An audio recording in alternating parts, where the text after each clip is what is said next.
तो हेलो दोस्तों, मैं मोहित आगरे आपके लिए वापस लेकर आया नॉलेज स्टार में, जिसमें हम स्टडी करते हैं 12th स्टैंडर्ड के जो एचएससी महाराष्ट्र एचएससी बोर्ड ने 2020 का सिलेबस दिया। उसमें से हमने इकोनॉमिक का और ओसीएम मतलब organisation of commerce and management की स्टडी एक्सप्लेनेशन डिस्कस करते हैं। तो हमने चालू किया था थर्ड लेसन एंटरप्रेन्योरशिप डेवलपमेंट, जिसमें हमने बहुत से पॉइंट कंप्लीट कर लिए। बहुत इंपॉर्टेंट पॉइंट थे, उसको मैंने अच्छे से आपके साथ डिस्कस किया, अच्छे से एक्सप्लेन किया। तो प्लीज़ वो आप डिस्क्रिप्शन में जाकर मेरे चैनल की मैं लिंक दे दूँगा, और नहीं तो नाम दे दूँगा, उस पर क्लिक करके आप चैनल पे विज़िट कर लो। और इससे इस लेसन के नहीं तो 2-3 पहले लेसन मैंने पढ़ा है उनके देख लो। तो आज हम पढ़ने वाले लास्ट पॉइंट है वो 3.9.3 का एग्रो टूरिज़्म। क्या होता है एग्रो टूरिज़्म, किस लिए इम्पोर्टेंट है एग्रो टूरिज़्म हमारी कंट्री के लिए, उनकी हम स्टडी करने जा रहे हैं। और आज लास्ट का पॉइंट होगा, मतलब इस लेसन का लास्ट पॉइंट होगा। हम अगले टाइम से अगला सब्जेक्ट नहीं तो अगला लेसन लेकर ले आएंगे, परंतु ये पॉइंट बहुत इंपॉर्टेंट होगा। वीडियो थोड़ी बड़ी होगी, परंतु स्किप ना कीजिए और लास्ट तक वीडियो देखें। तो मैं आपको एक एडवाइस देना चाहता हूँ कि पहले बार मेरे चैनल पे विजिट कर रहे हो, पहले बार मेरी वीडियो देख रहे हो, तो प्लीज़ मेरे चैनल को सब्सक्राइब करो, बेल आइकन क्लिक करो और मेरे को सपोर्ट करते रहो। तो चलते हमारे पॉइंट की तरफ।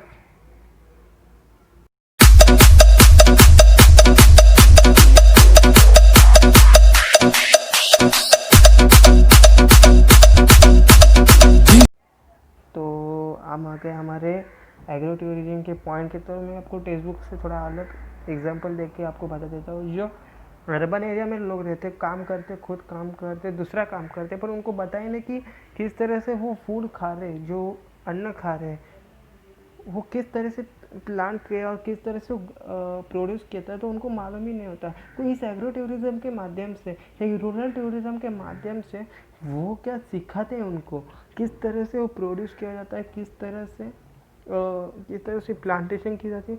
तो इसके माध्यम से क्या होता है कि जो अर्बन एरिया में लोग रहते हैं, वो उनको जानकारी और जनरल नॉलेज में मिल जाती है कि हम जो खा रहे हैं वो बहुत मेहनती से मिलता है, किस तरह से प्रोड्यूस होता है, उनको सब इंफॉर्मेशन मिल जाती है। तो इसका सिंपल सा एग्रो टूरिज्म का एक फीचर है, मतलब फीचर ही बोल सकते हैं आप उसको, कि वो गाइड करता है जो अर्बन एरिया में लोग रहते हैं, उनको बताता है कि जो प्रोडक्ट है, जो हम खाते हैं, फूड्स खाते हैं, कौन से भी फूड्स होंगे, वेजिटेबल्स होंगे, वो किस तरह से प्रोड्यूस किए जाते हैं। तो उनका सब नॉलेज एग्रो टूरिज्म वाले गाइडर्स अर्बन एरिया को पर्सन को बताते हैं, जिनको मालूम नहीं होता। तो हमारे चलते हैं मीनिंग के तरफ। मीनिंग में आपको पढ़ा कर दिखाता हूँ। In an increasingly mechanized world, many people have lost touch with how their food is produced or the regions where they originated.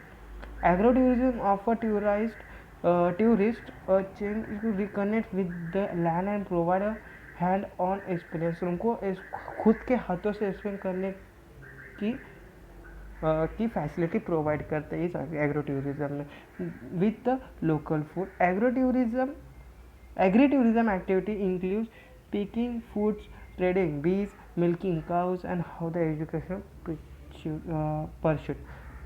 क्या क्या इंक्लूड होते हैं उनके एक्टिविटीज़? एक तो किस तरह से फूड को निकालना है, तोड़ना है, वो किस तरह से हनी बीज होते हैं तो हनी किस तरह से निकलता है वो बताते जाता है।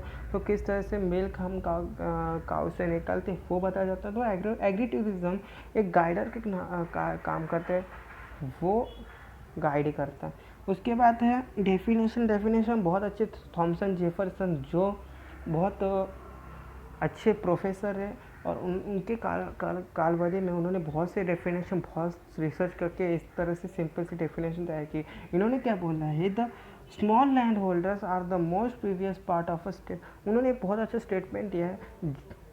जो किसान है, हमारे लैंड होल्डर्स में छोटे छोटे किसान हैं, वो हमारे कंट्री के बहुत इंपॉर्टेंट पर्सन है, बहुत इंपॉर्टेंट पार्ट है। इकोनॉमिक में भी हो सकता है, नहीं तो फिजिकली भी हो सकता है, क्योंकि वो क्या करते हैं, जो किसान है वो क्या करते हैं, प्लांटिंग करते हैं। जो लगने वाली चीज़ें, खाने के लिए लगने वाली चीज़ें वो प्लांट करते हैं, और वो किधर करते, sell in urban area to get a food to the urban people. That is why every urban people get a food, get a vegetables, to maintain his मेंटरी साइट्स। तो उसके वजह से क्या होता है कि किसानों के इस वर्क के वजह से उनको ताकत मिलती है। और किसान अब प्लांट नहीं करेंगे तो उनको खाना ही नहीं मिलेगा। तो इनका बहुत इम्पोर्टेंट पार्ट होता है हमारे कंट्री के बाद, स्टेट में भी नहीं तो कंट्री में भी। उसके बाद है एग्रो टूरिज़्म इन महाराष्ट्र। महाराष्ट्र में एग्रो टूरिज़्म कैसा है, किधर उसकी अच्छे से फैसिलिटी मिल जाती है। तो एग्रो टूरिज़्म का आपने कभी भी पॉइंट पढ़ा तो इतना है आपको लिखना है, the agro tourism Pioneer from the state Maharashtra. Maharashtra से ही महाराष्ट्र स्टार्ट हुआ था एग्रो टूरिज़्म, महाराष्ट्र ने ही स्टार्ट किया था एग्रो टूरिज़्म। एग्रो टूरिज़्म इनका सिंपल सा मेथड क्या है एग्रो टूरिज़्म का, कि गाइड करना जो अर्बन एरिया में रहते पर्सन उनको अट्रैक्ट करना फार्म साइट्स में और उनको गाइड करना, उनको नॉलेज, जनरल नॉलेज देना। उसके बाद है कौन कौन से एक्टिविटीज़ है, एक्टिविटीज़ इन एग्रो टूरिज़्म। कौन कौन सी एक्टिविटी की जाती है एग्रो टूरिज़्म में। फर्स्ट है आउटडोर रिक्रिएशन। आउटडोर रिक्रिएशन मतलब क्या होता है, उनको ट्रैकिंग बताते हैं किस तरह से हमें हमारा घर बनाना चाहिए। उसके बाद फिशिंग किस तरह से की जाती है, हंटिंग किस तरह से की जाती है, कोई जनरल नॉलेज बताते हैं वाइल्ड लाइफ का किस तरह से, कौन कौन से जानवर रहते हैं, उनकी खासियत क्या है। उसके बाद उनको राइडिंग बताते हैं, हॉर्स राइडिंग होगी ना तो दूसरी राइडिंग होगी।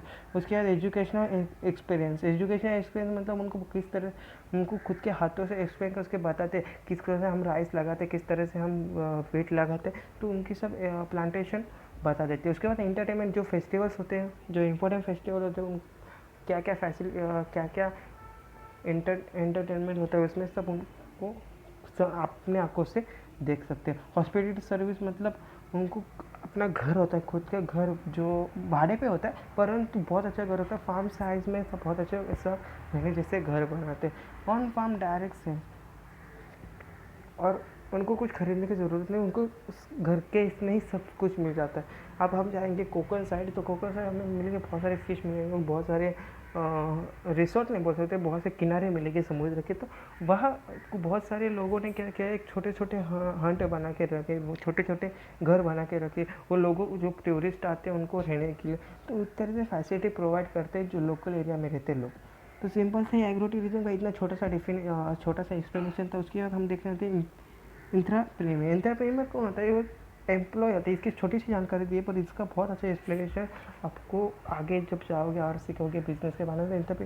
इंट्राप्रेन्योर को भी आपको बहुत ज़्यादा नॉलेज मिल सकता है। इंट्राप्रेन्योर का सिंपल से मीनिंग कि जो एम्प्लॉयज़ होते हैं वो क्या करते हैं, उनको अथॉरिटी, उनको राइट्स होता है कि हमारी कंपनी को सपोर्ट करना। बाहर से सपोर्ट नहीं हो सकता, नहीं तो अंदर से भी सपोर्ट होता है, इंटरनल तो एक्सटर्नली, तो सपोर्ट करना बहुत इंपॉर्टेंट होता है। इंट्राप्रेन्योर का सपोर्ट नहीं मिलेगा तो डगमगा सकता है हमारा बिजनेस, तो उनका सपोर्ट बहुत ज़रूरी होता है। वो क्या होता है, क्रिएटिव आइडियाज़ देते हैं वो हमारी कंपनी को, हमारे एम्प्लॉयर को, कि किस तरह से हमारा कंपनी चलना चाहिए। तो वो सिंपल सा उनको सैलरी भी एम्प्लॉय के माध्यम से मिल जाती है। तो बहुत इंपॉर्टेंट एंटरप्रेन्योर एम्प्लॉयज़ ही होता है हमारी कंपनी का, वो हमारी कंपनी को गाइड करते हैं, गाइड नहीं बोल सकते हम, वो हम हमारी कंपनी को मदद करते हैं, बाहर से सपोर्ट करते। डेफिनेशन बाय गायफर्ड पेंचट इल ने बहुत अच्छी डेफिनेशन दी है।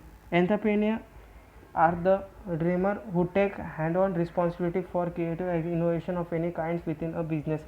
And second definition दी है by Herrich and Peter. Entrepreneurship is entrepreneurship within a existing organization. और दोनों चीज़ें एंटरप्रेन्योर होगा ना एंटरप्रेन्योर होगा, दोनों ही कंपनी के, ऑर्गेनाइजेशन के, बिजनेस के एग्जिटिंग पार्ट्स होते हैं।